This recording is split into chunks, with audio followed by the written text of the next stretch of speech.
Chapter 9. Leisure Time and Work.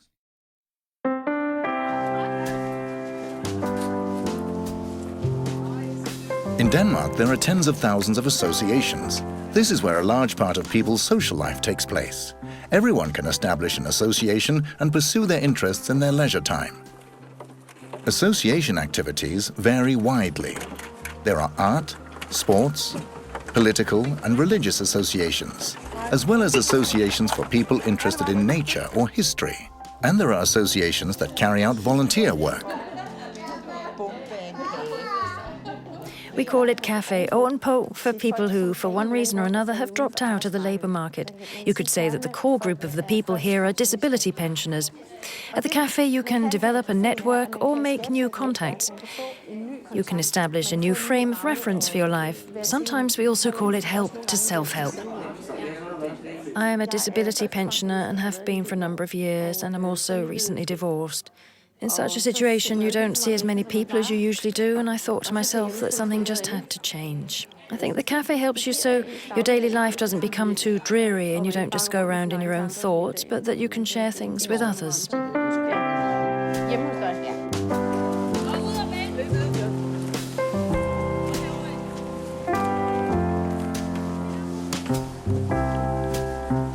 What I like about an association is that everyone has something in common that they think's exciting, and it involves a lot of social interaction.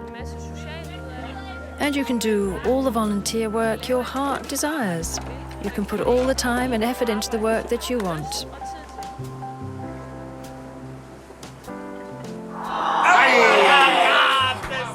There are also a number of cultural associations for various ethnic groups in society.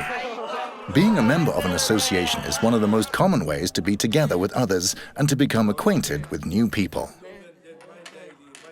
In the Kurdish club, we get together for meetings and to chat and play games. Sometimes we prepare meals, play sports and go for walks in our spare time.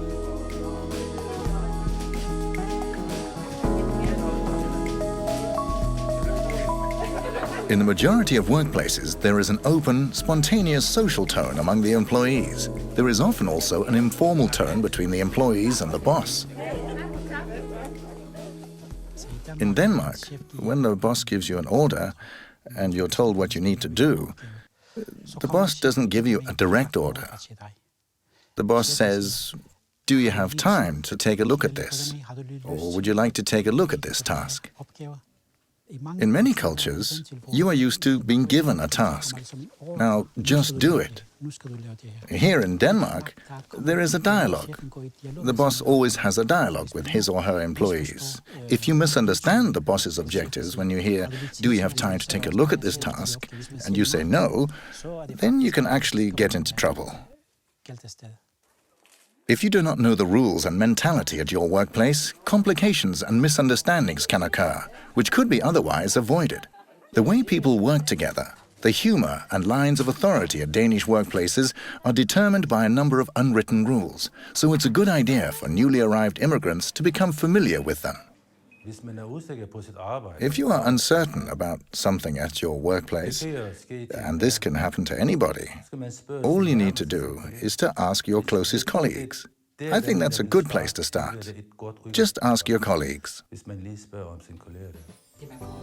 In Denmark, it's not embarrassing to ask your boss or your colleagues questions about what to do. Someone will always be there to help you. There's a lot of small talk at the workplace. You are together with your colleagues during coffee breaks, standing around the coffee machine, and also during lunch breaks. It's very important that you spend time with your colleagues, on excursions and company parties, as a lot of knowledge sharing also happens at these social events. Here's a piece of good advice to newcomers. Speak Danish at work.